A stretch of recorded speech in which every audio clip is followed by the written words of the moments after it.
Hello friend, welcome to ST tutorial YouTube channel. Friends, हम लोग एक और जीएस पेपर को सॉल्व करेंगे जो उत्तर प्रदेश जीडीसी जो प्रवक्ता परीक्षा हुआ था 2012 में, उसका ये प्रीवियस ईयर पेपर है जो आपकी जीआईसी प्रवक्ता परीक्षा के लिए काफ़ी एक आधार साबित होगा। ठीक है, तो इन सभी प्रश्नों को देखिएगा। और भी जो है मॉडल पेपर आप लोग देखना चाहते हैं अगर, तो प्लेलिस्ट में जा कर के देख सकते हैं।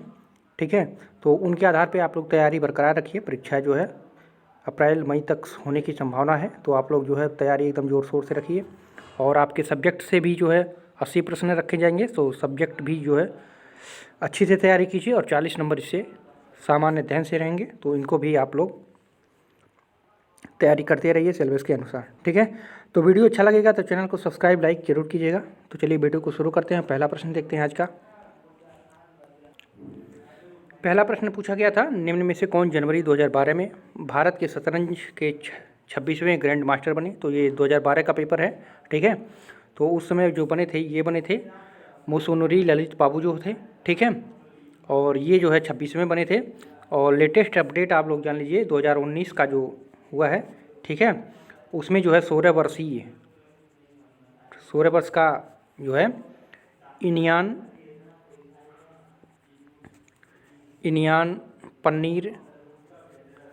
पन्नीर जो है सेल्वस। ठीक है, इनको ये जो है बने हैं इनार पन्नीर सेल्वस, मतलब एक ही नाम है। ठीक है, अलग अलग मत लिखिएगा। ये 61वें ग्रैंड मास्टर बने हैं। ये तमिलनाडु के हैं। ठीक है, तमिलनाडु के हैं। तो इसको ये लेटेस्ट करंट है 2019 का, आप लोग को याद रहना चाहिए। इलियान पन्नीर सेल्वस 61वें ग्रैंड मास्टर बने हैं शतरंज के। ठीक है, तो ये 2012 का था, तो इसमें पहला सही हुआ था।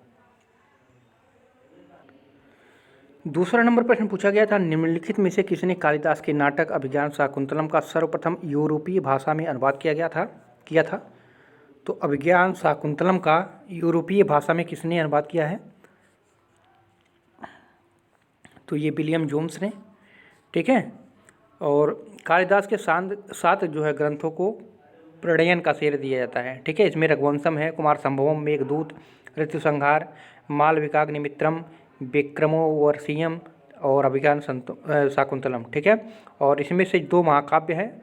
ठीक है, और 2 खंड काव्य हैं, और जो है 3 जो है नाट्य हैं। ठीक है, तो इनको याद रखिएगा, यहाँ से प्रश्न बहुत पूछे जाते हैं कालिदास से। ठीक है, और अभिज्ञान शाकुंतलम जो है कालिदास का एक प्रसिद्ध नाट्य है। ठीक है, इसका अंग्रेजी में अनुवाद सर्वप्रथम जो है विलियम जोन्स ने किया था अंग्रेजी में। ठीक है, तो डी ऑप्शन सही हो जाएगा। तीसरा नंबर पर पूछा गया था, तंजौर के बृहदीश्वर मंदिर का निर्माण किसने करवाया था? बृहदीश्वर मंदिर का निर्माण तंजौर में जो है किसने करवाया था? तो ये राजा राज ने करवाया था। ठीक है, तो बी ऑप्शन सही होगा। चोल स्थापत्य के उत्कृष्ट नमूने। ठीक है, ये चोल स्थापत्य के उत्कृष्ट नमूने हैं तंजौर के शैव मंदिर। ठीक है, जो राजा राजेश्वर या बृहदीश्वर नाम से प्रसिद्ध है। ठीक है, तो ये दोनों नाम से पूछा जाता है, इसको याद रखिएगा। और इसका निर्माण जो है राजा राज प्रथम के काल में हुआ था।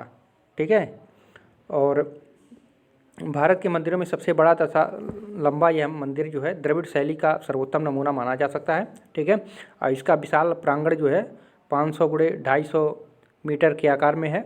और मंदिर के प्रवेश द्वार पर दोनों ओर द्वारपालों की मूर्तियाँ बनी हैं। इस मंदिर के बहिर्भाग में जो है नंदी का एक एकाश में विशाल मूर्ति बनी हुई है। ठीक है, तो सारे डिटेल इसमें आप लोग जान लिए, तो इसको याद रखिएगा।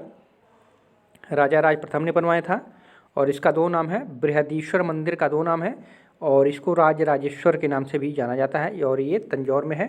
ठीक है, और चोलों द्वारा, ठीक है, चोलों द्वारा इसको स्थापित किया गया था। तो सारे फैक्ट याद रखिएगा। चौथा नंबर प्रश्न पूछा गया था, निम्नलिखित में से कौन प्रसिद्ध जहांगीरी चित्रकार था? कौन प्रसिद्ध जहांगीरी चित्रकार था, ये पूछा है आपसे। तो ये जो अबुल हसन था, ठीक है, ये जहांगीरी चित्रकार था। ठीक है, मुग़ल चित्रकला जहांगीर के काल में जो है अपने शिखर पर पहुंच गई थी। ठीक है, और जहांगीर जो है चित्रकला का बहुत बड़ा कुशल पारखी था। जहांगीर के दरबार के प्रसिद्ध चित्रकारों में जो है अबुल हसन, ठीक है, जिसको नादिर उर जमा की उपाधि भी दिया गया था इसको। ठीक है, ये भी पूछा जाता है, नादिर उद जमा की उपाधि भी ये प्राप्त कर चुका था अबुल हसन। ठीक है, और उस्ताद मंसूर भी था, फर्रुख बेग थे, ऐसे बहुत सारे थे जो है किसके, जहांगीर के दरबार में जो चित्रकला के लिए जाने जाते थे। ठीक है।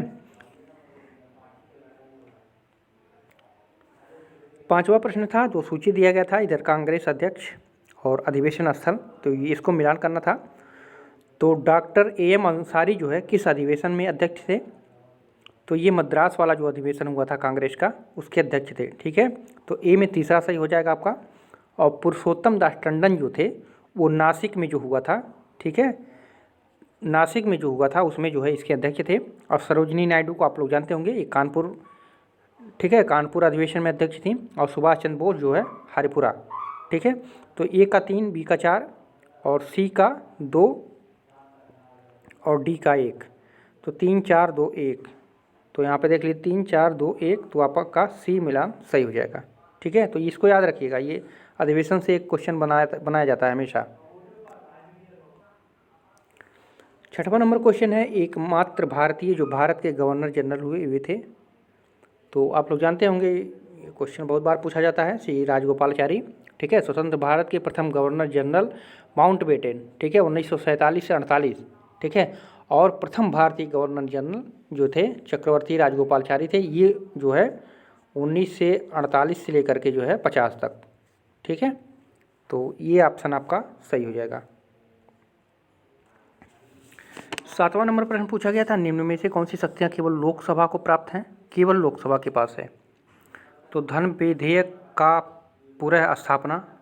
ठीक है। तो ये तो सत्य है कि धन विधेयक जो होता है ये केवल लोकसभा में ही पारित होता है। ठीक है। राज्यसभा में इसका नाम मात्र ही रहता है, न के बराबर रहता है। ठीक है। तो आप लोग जानते होंगे अनुच्छेद 109 के तहत, ठीक है, 109 के तहत जो है वित्त विधेयक लोकसभा में ही प्रस्तावित किए जा सकते हैं, राज्यसभा में नहीं। ठीक है। और आपात की उद्घोषणा का अनुसमर्थन, तो ये लोकसभा में नहीं राज्यसभा में भी होता है। ठीक है। राज्यसभा के भी समर्थन से होता है, तो ये गलत हो जाएगा आपका। और मंत्रिपरिषद के विरुद्ध अविश्वास प्रस्ताव पारित करना, तो ये सिर्फ लोकसभा में ही होता है। ठीक है। तो ये भी सही हो जाएगा।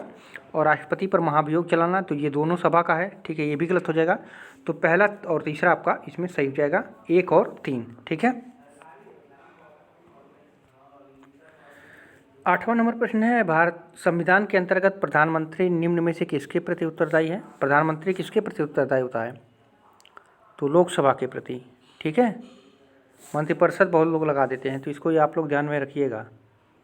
प्रधानमंत्री जो है लोकसभा के प्रति उत्तरदायी होता है। प्रधानमंत्री लोकसभा में बहुमत वाले दल का नेता होने के कारण जो है लोकसभा का नेता कहलाता है। ठीक है। और संसदीय जो शासन प्रणाली के अधीन जो है मंत्रिपरिषद लोकसभा के प्रति जिम्मेदार होता है। ठीक है। तो आपका डी ऑप्शन सही हो जाएगा। 9वां नंबर क्वेश्चन पूछा गया था, केंद्र सरकार, योजना आयोग तथा राज्य सरकारों के बीच समन्वयकर्ता का कार्य निम्नलिखित में से कौन करता है? समन्वयकर्ता का कार्य कौन करता है? तो राष्ट्रीय विकास परिषद। ठीक है। राष्ट्रीय विकास परिषद करता है।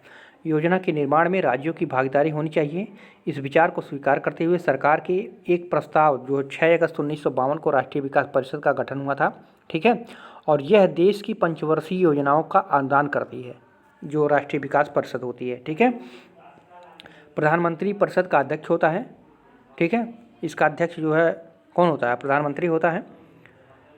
भारतीय संघ के सभी राज्यों के मुख्यमंत्री एवं योजना आयोग के सभी सदस्य इसके पदेन सदस्य होते हैं। ठीक है। वर्तमान में योजना आयोग की जगह जो है नीति आयोग कर दी गई है।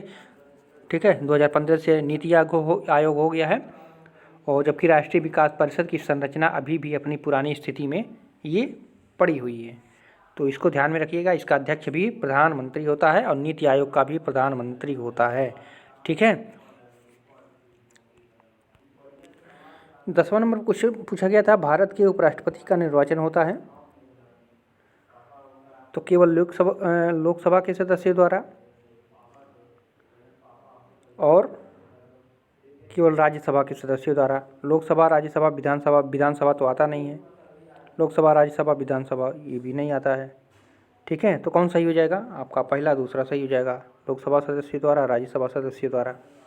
तो ए ऑप्शन आपका इसमें सही हो जाएगा। संविधान के अनुच्छेद 66A में 66 के 1 में के तहत जो है उपराष्ट्रपति का निर्वाचन जो है संसद के दोनों सदनों के सदस्यों से मिलकर बनाने वाले निर्वाचक गण के सदस्यों द्वारा जो है अनुपातिक प्रतिनिधित्व पद्धति के अनुसार जो है एकल संक्रमणित मत द्वारा जो है होता है। ठीक है, किसके तहत? अनुच्छेद 66(1) के तहत। 11 नंबर प्रश्न पूछा गया था, भारत में मुद्रास्फीति के आकलन का सबसे प्रचलित मापदंड कौन सा है, ये बताना है आपको। तो सही उत्तर हो जाएगा थोक मूल्य सूचकांक। ये सबसे प्रचलित जो है मुद्रास्फीति का आकलन का मापदंड है। ठीक है, भारत में मुद्रास्फीति की गणना के लिए जो है थोक मूल्य सूचकांक का प्रयोग किया जाता है। ठीक है, और थोक मूल्य सूचकांक वस्तुओं एवं उनके मूल्यों की एक सूची होती है, जिसमें वस्तुओं को जो है 3 श्रेणी में बांट दिया जाता है। प्राथमिक वस्तुएं, ईंधन व विद्युत संवर्ग की वस्तुएं, ठीक है, और विनिर्मित वस्तुएं। ठीक है, तो इसके द्वारा जो है मुद्रास्फीति का आकलन का मापदंड निकाला जाता है। 12 नंबर प्रश्न में 2 सूची दिया गया है, राज्य दिया गया है और जनसंख्या घनत्व दिया गया है 2011 की जनगणना के अनुसार। ठीक है, तो जो अभी ये पेपर हुआ था तो इसकी पूरी जो है डाटा नहीं आ पाई थी। ठीक है, इसमें इस प्रश्न का जो है कॉमन अंक सबको दिया गया था। ठीक है, तो इसमें आप लोग संशोधन कर लीजिएगा। बिहार की जो जनसंख्या घनत्व है वर्तमान समय में भी वो 1102 नहीं बल्कि कितना है, 6 है। ठीक है, तो इसको 6 कर लीजिएगा, 1106 है। ठीक है, और पश्चिम बंगाल की जो है 1028 है। देख लीजिए यहाँ 29 किया है तो 1028 है। ठीक है, ये संशोधित डाटा है। ठीक है, और ये पेपर हुआ था 2012 में। ठीक है, तो वैसे अनुमानित जो है डाटा बना दिया गया था, लेकिन संशोधित जो है एक्चुअल जो है वो आप लोग याद रखिएगा 1106 है इसका और 1028 इसका है। और पश्चिम बंगाल का और केरल का जो है 860 है। यहाँ पर 59 नहीं है बल्कि 860 है, इसको कर लीजिएगा। और उत्तर प्रदेश का 829 है। ठीक है, 829 है, 29 यहाँ कर लीजिएगा। तो इसको संशोधित कर लीजिएगा थोड़ा आप लोग अपनी तरफ से। ठीक है, 1028, 829, 860, 1106। ठीक है, तो इसको आप लोग जो है कर लीजिएगा। और इसमें जो है ये कॉमन अंक दिया गया था, ये गलत था बिल्कुल, यहाँ पे कोई मिलान ही नहीं था उस तरह से। 13 नंबर प्रश्न है, एल नीनो धारा निम्न में से किस महासागरीय तट के किनारे प्रवाहित होती है? एल नीनो धारा किस महासागरीय तट के किनारे प्रवाहित होती है, ये पूछा गया है। तो ये दक्षिण अमेरिका के पश्चिमी तट से। ठीक है, एल नीनो स्पेनिश भाषा का शब्द है। ठीक है, ये जो है एल नीनो स्पेनिश भाषा का शब्द है और इसका अर्थ होता है शिशु यानी छोटा बालक। एल नीनो प्रशांत महासागर के भूमध्य क्षेत्र की उस समुद्री घटना का नाम है जो दक्षिण अमेरिका के पश्चिमी तट पर स्थित इक्वाडोर और पेरू देशों के तटीय समुद्री जल में कुछ जो है सालों के अंतराल पर जो है घटित होती है। उसके नाम पर जो है एल नीनो धारा नाम इसका रखा गया है। ठीक है, तो ये ऑप्शन आपका बी ऑप्शन सही हो जाएगा।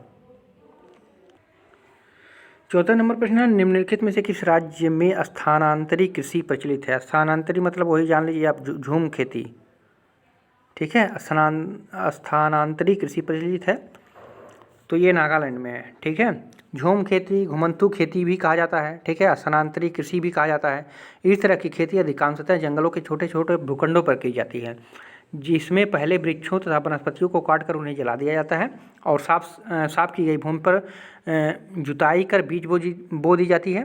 ये जो है भारत में मुख्यतः पूर्वोत्तर और मध्य भारत की पर्वतीय व जंगल पट्टियों जैसे असम हुआ, मेघालय, मिजोरम, नागालैंड में जो है झूम खेती या स्थानांतरित खेती जो है प्रचलित है। ठीक है, तो अब ये पूर्वी राज्यों में, सभी राज्यों में ऐसा किया जाता है जहाँ पे पहाड़ी इलाका है।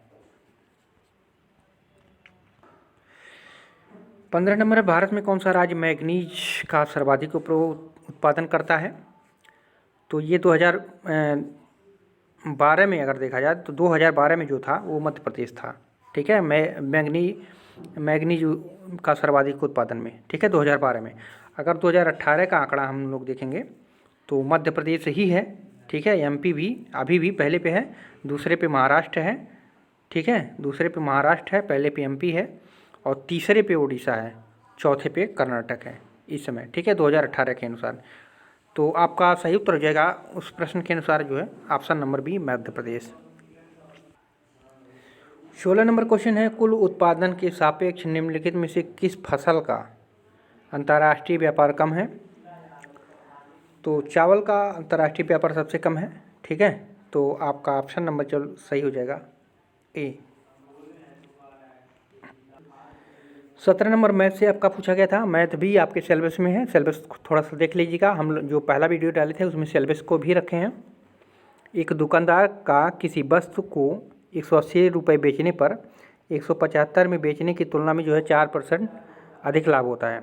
जैसे 175 में बेच रहा था पहले, तो 180 बेच रहा है, तो उसको जो है 4% अधिक लाभ हो रहा है, ठीक है। तब वस्तु की लागत क्या है, क्या होगी लागत, ठीक है। तो इसी को सॉल्व करना है।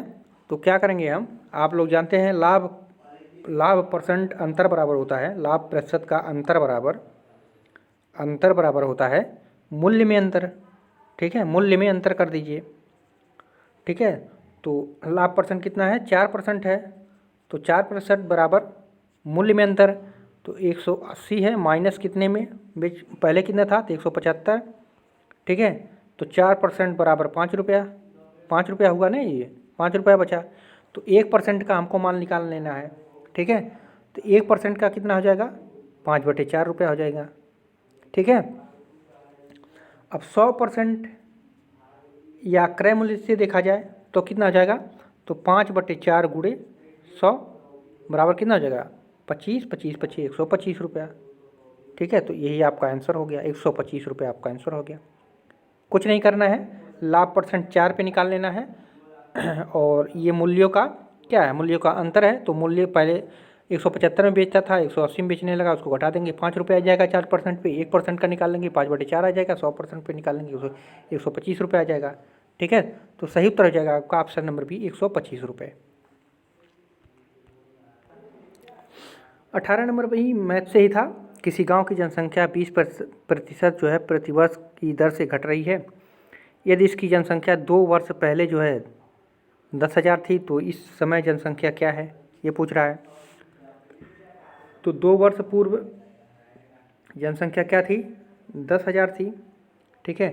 जनसंख्या में प्रतिवर्ष कितनी कमी आ रही है, कमी कितनी आ रही है, 20% की आ रही है, ठीक है। वर्तमान जनसंख्या पूछा है, तो वर्तमान जनसंख्या बराबर क्या हो जाएगा, 10,000 गुणे 100, और ये जो -20 बटे आप 100 कर देंगे, ठीक है।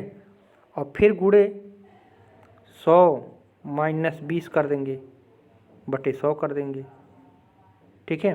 अब इसी को हम लोग काट देंगे, तो कितना हो जाएगा, 10,000 गुणे 80 बटे 100 गुणे 80 बटे 100 हो जाएगा। अब इसको हम जब काटेंगे, 2 से 2 शून्य, 2 शून्य कट गया, 1 शून्य यहाँ से, 1 शून्य यहाँ से, 1 शून्य यहाँ से, 1 शून्य यहाँ से, 8 8 64 बराबर कितना हो जाएगा, 6400 आपका आ जाएगा, ठीक है। तो इसको आप लोग जो है इस प्रश्न को क्या कीजिएगा, स्क्रीनशॉट ले लीजिएगा और खुद सॉल्व कीजिएगा, ठीक है। 2-3 बार सॉल्व करेंगे, इस तरह ही से प्रश्न पूछे जाते हैं इसमें, ठीक है। तो सी ऑप्शन इसमें आपका सही हो जाएगा। 19वां नंबर भी मैथ से ही पूछा गया था। ₹49 की राशि को 49 रुपये को 150 बच्चों में बांटा गया। यदि प्रत्येक लड़की को 50 पैसे और प्रत्येक लड़के को 25 पैसे मिले तो लड़कों की संख्या बतानी है, ठीक है।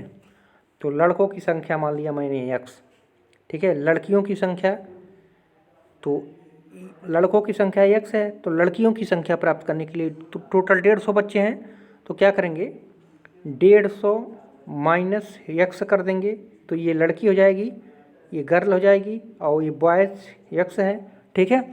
अब प्रश्न क्या कह रहा है, यदि प्रत्येक लड़की को 50 पैसे, प्रत्येक लड़के को 25 पैसे मिले तो लड़कों की संख्या बताना है।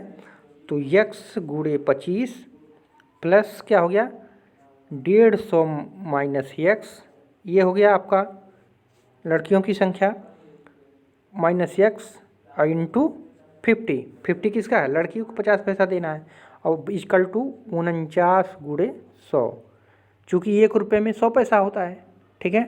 तो 49 गुणे कितना हो जाएगा, 100 हो जाएगा। अब इसी को जो हम सॉल्व करेंगे, तो 25x माइनस प्लस हो जाएगा यहाँ पे 25x, और हो जाएगा आपका 7500, ठीक है। 7500 ये 5 है, ठीक है, और माइनस कितना हो जाएगा 50x, इक्वल टू कितना हो जाएगा 4900। अरे 49 गुणे 100 4900 हो जाएगा। अब इसको जब हम और सॉल्व करेंगे तब यहाँ पे देख लीजिए, यहाँ से -25 से 100 बच जाएगा और बराबर जो है और 4900 है और 7500 इधर जो हो जाएगा, तो ये क्या कितना हो जाएगा -75 7500 हो जाएगा। माइनस कितना -25x बराबर कितना हो जा रहा है 4900 बटे माइनस जो है 7500, तो -25 बराबर कितना बच रहा है आपका माइनस बचा रहा है 2600।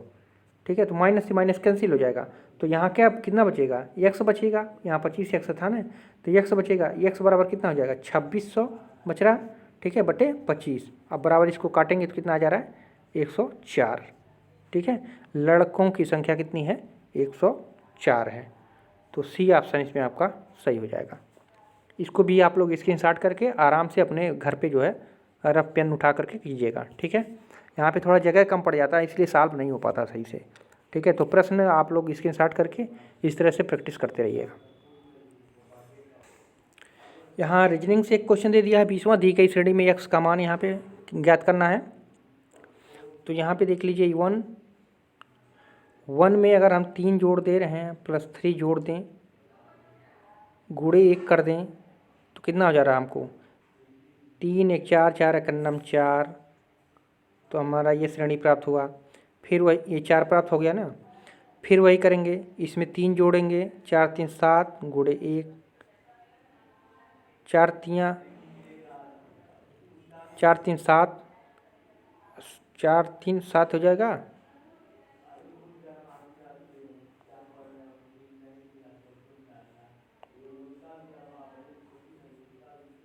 दो कर दीजिए, श्रेणी से लगाइए, 4 3 7 7 दूनी 14। ऐसे हल होगा। देखिए यहाँ पे 1 है 4 है 10 है, खाली जगह है 46 है। ठीक है, तो हम क्या करेंगे, 1 में 3 गुणे 1 कर दें और धन 1 कर दें, तो 3 का नाम 3 1 4 ये प्राप्त होगा। अब देखिए 3 गुणे हम 2 कर दें, धन ये 4 कर दें, तो 3 दूनी 6 4 10 ये प्राप्त हो गया। अब इसी तरह 10 में 3 गुणे 3 कर दें, 3 3 9 10 9 10 9 19 हो गया, तो यहाँ खाली जगह पे हमारा 19 आ जा रहा है। इसको भी देख लीजिए 19 है और कितना आना चाहिए यहाँ पे 46, तो 3 गुणे कितना कर देंगे 4 4 3 12 12, अब 12 19 3 3 9, हाँ 3 3 9 और 9 उससे भी नहीं आ रहा है, तो क्या करेंगे 1 4 10 x 46। ठीक है, तो 1 धन 3 गुणे 1 बराबर 4 4 3 गुणे 2 धन 4 बराबर आपका हो गया 10। ठीक है, अब 10 में क्या कर देंगे, इसमें क्या करना है आपको, 10 हो गया, 10 3 गुणे 4 धन 10 4 3 12 10 22। ठीक है, यहाँ पे x के स्थान पे 22 आएगा। ठीक है, और 22 को हम जब करेंगे 3 गुणे 8 8 3 24 और 24 22 46 हो जा रहा है। ठीक है, देखिए यहाँ पे क्या किया गया है, 1 से करेंगे फिर 2 से फिर 4 से, मतलब 2 4 फिर 8 दूना करते हुए चले जाना है। 1 गुणे 1 का दूना 2 2 दूना 4 4 दूने 8 करना है। ठीक है, 3 में 8 का गुणा, 3 में 4 का गुणा, 3 में 2 का गुणा, 3 में 1 गुणा और ये जोड़ते हुए चला जाना। ठीक है, तो आपका कितना प्राप्त हो जा रहा है 22। ठीक है, इसको भी आप लोग हल कीजिएगा, 22 आंसर आया है और उसी मेथड से हल कीजिएगा। 21वां नंबर पर फिर मैं से पूछा गया था, एक व्यक्ति ने पहले महीने में अपने कुल धन का 25% व्यय किया, दूसरे माह में केवल 50 रुपये तथा तीसरे माह में शेष में जो है 10% व्यय किया। 3 माह पश्चात उसके पास जो है 1575 शेष बचे हैं। उसके पास कुल कितनी धनराशि थी ये पूछ रहा है। तो मान लिया हमने कुल धनराशि 100 रुपया है, 100 रुपया है उसके पास। अब प्रश्न क्या कह रहा है, प्रश्न के अनुसार हम क्या कर सकते हैं, प्रश्न कह रहा है कि उसके पहले माह में जो है 25%, तो क्या हो जाएगा x गुणे 100 माइनस 25 बटे 100 और माइनस 50। गुणे हो जाएगा आपका 10% व्यय किया तो यहाँ पे 90/100।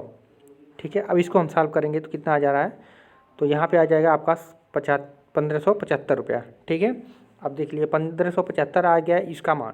ठीक है, तो अब 3 माह का हमको मान निकालना है, तो 3x, ठीक है, 3x/4 - 50। ठीक है, और इस 9, ठीक है, 3 त्रिका 9, तो यहाँ पे 9/10 हो जाएगा, बराबर कितना है 1575 है।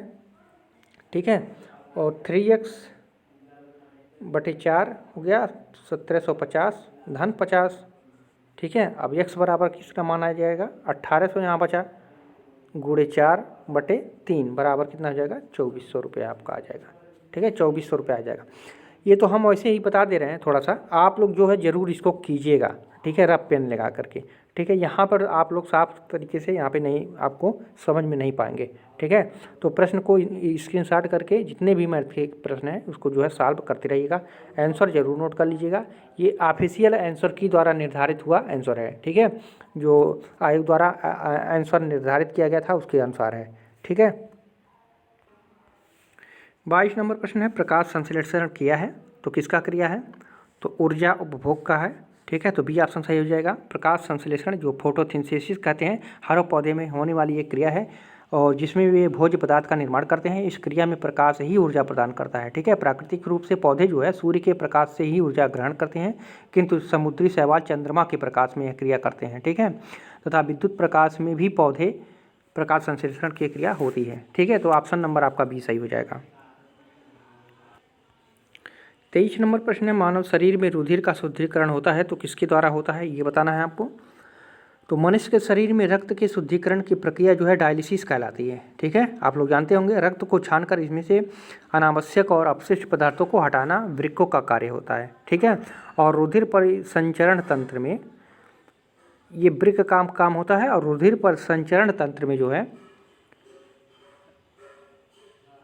केंद्रीय भाग होने के नाते जो है हृदय शरीर में संरचना हेतु जो है श्वसनांगों में ऑक्सीजन युक्त शुद्ध रुधिर भी प्राप्त करता है, और श्वसनांगों में जो है शुद्धिकरण के लिए भेजने हेतु पूरे शरीर में जो है कार्बन डाइऑक्साइड युक्त अशुद्ध रुधिर भी जो है उसमें पाया जाता है। ठीक है, हृदय का दायां भाग पूर्ण शरीर के अशुद्ध रुधिर एकत्रित करके इसे जो है फेफड़ों में भेजता है, तथा बायां भाग फेफड़ों से शुद्ध रुधिर पाकर इसे जो है पूर्ण शरीर में पंप करता है। अतः स्पष्ट है कि फेफड़ा भी रुधिर का शुद्धिकरण है। ठीक है, तो यहाँ पे ये दोनों सही हो जा रहा है, फेफड़ा भी और हृदय भी। ठीक है, तो इसलिए जो है यहाँ पे कॉमन अंक दिया गया था। ठीक है, तो दोनों के द्वारा होता है, यहाँ पे ऑप्शन में दोनों दे दिया है। 24 नंबर प्रश्न है, निम्नलिखित में से कौन सा विटामिन मानव शरीर में कैल्शियम तथा फास्फोरस उपापचय की प्रमुख भूमिका निभाता है। कैल्शियम तथा फास्फोरस उपापचय के में प्रमुख भूमिका निभाता है, तो ये विटामिन डी है। ठीक है, तो बी ऑप्शन सही होगा। 25 नंबर प्रश्न है, जब वृक्क जो होता है कार्य करना बंद कर देता है तो क्या हो जाता है, तो रक्त में नत्रजनित अपशिष्ट पदार्थ का संचय होने लगता है। ठीक है, शरीर में उपापचय के दौरान बहुत से ऐसे पदार्थ बनते हैं जो कि शरीर के लिए हानिकारक होते हैं। ठीक है, और इन्हें नत्रजनित अपशिष्ट पदार्थ कहते हैं, जैसे अमोनिया, यूरिया, यूरिक अम्ल इत्यादि। ठीक है, और वृक्क जो है वो जिसे किडनी कहते हैं, अति सूक्ष्म निस्पंदन क्रिया द्वारा इन्हें जो है रुधिर से अलग कर मूत्र के रूप में जो है बाहर निकालने में सहायता करता रहता है। 26 नंबर प्रश्न है, निम्नलिखित में से मुख्यतः कौन सा प्रोटीन गाय के दूध में होता है, तो कौन सा प्रोटीन होता है, तो कैसीन होता है। ठीक है, गाय के दूध में कौन सा प्रोटीन होता है, कैसीन होता है।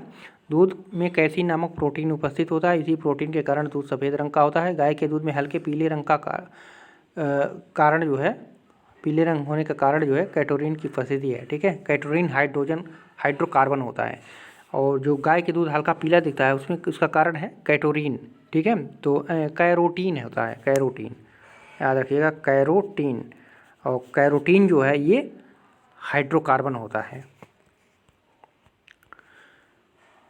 27 नंबर प्रश्न पूछा गया था, अंतर्राष्ट्रीय मुद्रा कोष का सबसे नया सदस्य कौन सा देश है। ठीक है, तो ये बना था सबसे नया दक्षिण सूडान गणराज्य जो था, वो सबसे अंतर्राष्ट्रीय मुद्रा का उसका सबसे नया सदस्य। ठीक है, और ये अंतर्राष्ट्रीय मुद्रा कोष जो है एक अंतर सरकारी संगठन है। ठीक है, इसको याद रखिएगा, अंतर सरकारी संगठन है और जिसकी स्थापना जो है अंतर्राष्ट्रीय व्यापार में विनिमय दर को स्थिर करने, वित्तीय स्थिरता को सुरक्षित करने, उच्च रोजगार तथा टिकाऊ अर्थव्यवस्था को बढ़ावा देने के लिए जो है वैश्विक स्तर पर गरीबी कम करने के लिए भी की गई थी। ठीक है, वर्तमान में उसमें जो है 189 सदस्य हैं।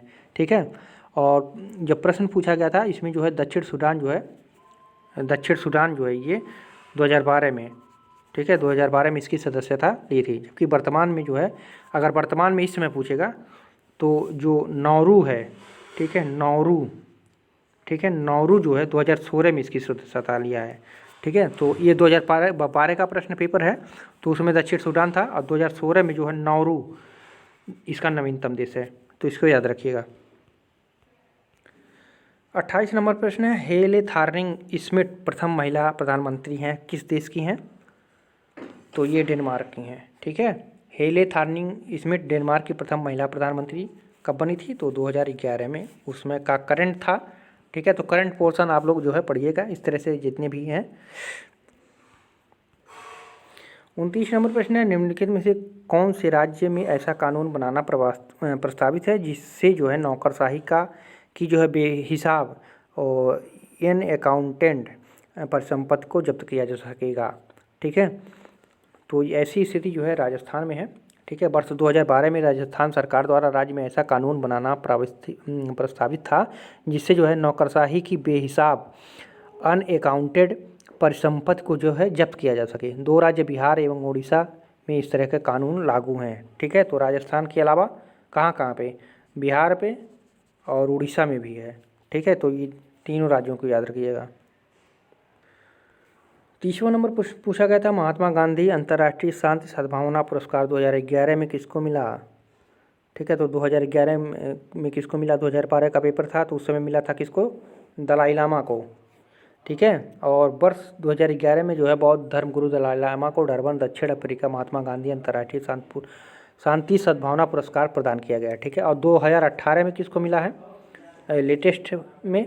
लेटेस्ट में इस पुरस्कार को जो है विश्व स्वास्थ्य संगठन के सद्भावना दूत जो हैं यूहेई सेसाकावा,